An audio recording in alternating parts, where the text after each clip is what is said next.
ആരോടും ഒരു പരിധിയിൽ കൂടുതൽ അടുക്കരുത്. ഒരിക്കലും ഒരാളെ പൂർണ്ണമായും മനസ്സിലാക്കിയെന്ന് ധരിക്കരുത്. അളവിൽ കൂടുതൽ കൊടുക്കുന്ന ഒന്നിനും ഒരു വിലയും ഉണ്ടാകില്ല.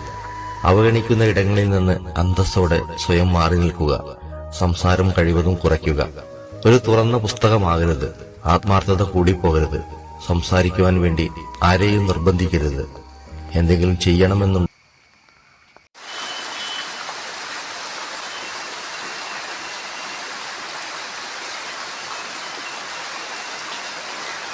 தருவைந்தாரே ஒரு உனப்ப தட்டுந்தாரே நீ ஒத்துக்கிட்டு வாடி நம்ம வட பக்கம் போவோம்.